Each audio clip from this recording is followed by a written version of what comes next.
আজকে তোমাদের সঙ্গে শেয়ার করব হেলদি অ্যান্ড টেস্টি ওটসের খিচুড়ি। নমস্কার বন্ধুরা, শ্রাবণীর পাকঘরে সবাইকে স্বাগত জানাই। আশা করি তোমরা সবাই খুব ভালো আছো, আমিও ভালো আছি। আজকে আমি ওটসের খিচুড়ি বানাবো। তাহলে চলো আমি কেমনভাবে ওটসের খিচুড়ি বানাই সেটাই তোমাদের সঙ্গে আজকে শেয়ার করি।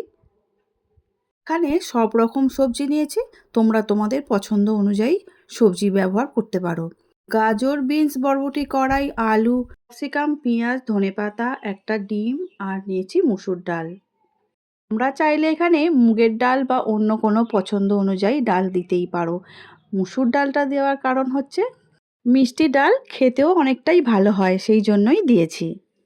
সমস্ত সবজিগুলোই খুব ছোট ছোট করে কেটে নিয়েছি, তোমরা তোমাদের পছন্দ অনুযায়ী সাইজ করে কেটে নিতে পারো। এদিকে কড়া বসিয়ে দিয়েছি, কড়ার মধ্যে সর্ষের তেল দিয়েছি একদম 2 চামচের মতো অল্প, আর দিলাম একটু গোটা গরম মশলা অল্প অল্প করে। প্রথমেই পেঁয়াজগুলো খুব ভালো করে ভেজে নেব বলে তেলের মধ্যে দিয়ে দিলাম।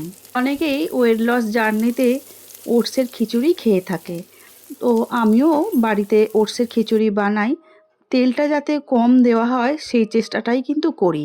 আমি এখানে দেখেইছো 2 চামচের মতো জাস্ট সর্ষের তেল দিয়েছি, তোমরা এখানে বাটার দিয়ে করতে পারো। পেঁয়াজের মধ্যে দিয়ে দিলাম গ্রেট করে রাখা 1 চামচ রসুন। এখন রসুন পেঁয়াজটা ভালো করে ভাজা হয়ে গেছে, এর মধ্যে আমি আর কোনো রকম তেলের ব্যবহার করব না। এবারে যে ছোট ছোট করে কেটে রেখেছিলাম সবজিগুলো পেঁয়াজের ওপরে দিয়ে দেব, দিয়ে মিনিট 2-3 আবারও সবজিগুলো একটু হালকা করে ভেজে নেব। খুব বেশি করে সবজিগুলো লাল লাল করে ভাজার কোনো দরকার নেই, তাহলে গুণাগুণটা নষ্ট হয়ে যাবে। এবারে দিয়ে দিচ্ছি পরিমাণ অনুযায়ী নুন। নুনটা দিলে সবজির থেকে একটু জল জল ভাবও বেরিয়ে আসবে আর সবজিগুলো একটু নরম হয়েও আসবে। নুন দিয়ে সবজিটা নাড়াচাড়া করে নিয়ে ঢাকা দিয়ে দেব মিনিট 2-এর জন্য। 2 মিনিট পর ফিরে আসলাম। এখন দেখতে পাচ্ছ সবজিগুলো আরও অনেকটাই নরম হয়ে গেছে।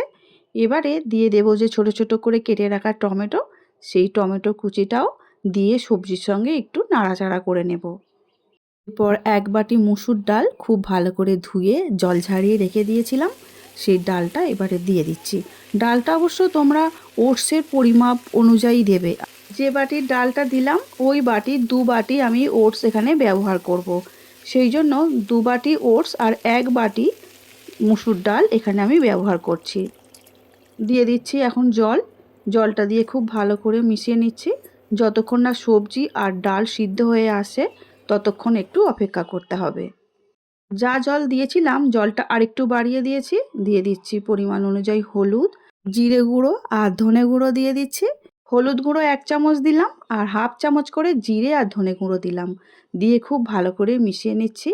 এই খিচুড়িতে আমি শুকনো লঙ্কা বা গুঁড়ো লঙ্কার ব্যবহার করছি না।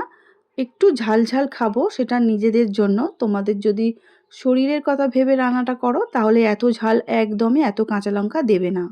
ঢাকা দিয়ে আরও 2 মিনিট খুব ভালো করে সবজি আর ডাল সিদ্ধ করে নিয়েছি, দেখতেই পাচ্ছ। এবারে দিয়ে দেব ওটস। প্রথমে 1 বাটি ওটস দিচ্ছি, দিয়ে খুব ভালো করে মিশিয়ে নিচ্ছি। মেশানো হয়ে যাবার পরে আবারও 1 বাটি ওটস এর মধ্যে দিয়ে দেব। একসঙ্গে সব ওটস আর দিলাম না, তাতে করে সবজির সঙ্গে খুব ভালো করে মেশানোটাও হয়ে গেল। ব্যাস এই 2 বাটি ওটসের জন্য আমি ঠিক এই একই বাটি, না হলেও বাটিটা হয়তো চেঞ্জ হয়েছে স্টিলের বাটি, কিন্তু মাপটা একই যে বাটির মুসুর ডালটা আমি নিয়েছি। ব্যাস ওটস খুব ভালো করে মেশানো হয়ে গেছে সবজির সঙ্গে। এবারে ঢাকা দিয়ে দেব ওই 1 থেকে 1.5 মিনিটের জন্য, কারণ ওটস সিদ্ধ হতে বেশিক্ষণ সময় লাগে না। সমস্ত সবজি তো আমাদের খুব ভালো করে সিদ্ধ হয়েই গেছে। আজকে আমার ওটসের খিচুড়ি বানানোটা কেমন হয়েছে অবশ্যই তোমরা কমেন্ট করে জানিও। আর তোমরা কি সবাই খেতে ভালোবাসো এইভাবে খিচুড়ি বানিয়ে খেতে? তো বানিয়ে দেখো, খুবই ভালো আর খাওয়া শরীরের জন্য অনেক অনেক ভালো। সবশেষে দিয়ে দিলাম বেশ কিছুটা ধনেপাতা কুচি। ব্যাস আর রান্না করার কোনো প্রয়োজন নেই, রেডি হয়ে গেছে আমাদের ওটসের খিচুড়ি। এবারে গ্যাসটা অফ করে দেব। চলো, আমার তো দেখে মনে হচ্ছে খুবই সুন্দর হয়েছে, তবে খেয়ে দেখতে হবে এবারে কেমন হয়েছে। তাহলে চলো এবার একটু প্লেটের মধ্যে তুলে ফেলি। কালার আর গন্ধটা দেখে মনে হচ্ছে খুবই ভালো হয়েছে। তোমরা কিন্তু এর মধ্যে বাটার দিয়ে দিতে পারো আগে থেকে। আমি প্রথমেই বাটারটা দিয়ে দিচ্ছি না, প্লেটে সাজিয়ে প্রত্যেককে আলাদা আলাদাভাবেই বাটারটা দেওয়া ভালো আমার বলে মনে হয়। কারণটা তোমাদের বলেই রাখি, রান্নাটা এখনই হয়ে গেছে বলে সবাই তো আর একসঙ্গে খেতে বসছে না। সেই জন্য আমার ভিডিওর স্বার্থে আমাকে এটা রেডি করে ফেলতে হচ্ছে। সেই জন্য প্রথম ডিশটা আমি নিজের পছন্দ করেই সাজিয়ে ফেলছি। নিয়েছি 1 পিস কাঁচা লঙ্কা, হাফ পাতিলেবু আর 2টো বেগুন ভাজা। বেগুন ভাজা এখানে না হলে ঠিক যে কোনো খিচুড়ি ঠিক ভালো লাগে না। আমি আগেও বলেছি, তোমাদের যদি মনে হয় স্বাস্থ্যের কথা বা হেলথের কথা ভেবে রান্নাটা করবে, তাহলে বেগুন ভাজা আর বেশি তেল ব্যবহার করবে না। ব্যাস অল্প একটু বাটার দিলাম। চলো এবারে টেস্ট করে দেখি। নিজে বানিয়ে নিজেই আগে টেস্ট করতে হবে, তা না হলে অপরকে কি করে ভালো করে খাওয়ানো হবে যে ভালো হয়েছে কি না। অনেকেই হয়তো আছো যারা ওটস খেতে পছন্দ করো না, কিন্তু আমি ওটসের খিচুড়ি কেন, ওটসের অনেক রকম রেসিপিই করেছি, খেতে আমার খুবই ভালো লাগে। যেমন আজকেও ওটসের খিচুড়িটা কিন্তু দারুণ হয়েছে। আমি নিজে অবশ্যই বলবো যে আমি যেভাবে রান্নাটা করলাম ওটসের খিচুড়ি, অবশ্যই এইভাবে একবার বানিও তোমরা। কাছের বা দূরের, দেশ বা দেশের বন্ধুরা এই মুহূর্তে যারা আমার ভিডিও দেখছো, যদি সাবস্ক্রাইব করা না হয়ে থাকে প্লিজ সাবস্ক্রাইব করে শ্রাবণীর পাকঘর চ্যানেলটির পাশে থেকে যাওয়ার অনুরোধ রইল। পাশে থাকা বেলটা অবশ্যই প্রেস করে দিও, তাতে যখনই নিত্য নতুন রান্না ছাড়বো সবার আগে তোমাদের কাছেই পৌঁছে যাবে। আর ফেসবুক পেজ থেকে দেখছো বন্ধুরা, প্লিজ পেজটিকে ফলো করে দিও। লাস্টে ভেবে দেখলাম একটা ডিম সিদ্ধ না হলে প্লেটটা কেমন যেন ইনকমপ্লিট লাগছে, তাই একটা ডিম সিদ্ধ করে দিয়ে দিলাম।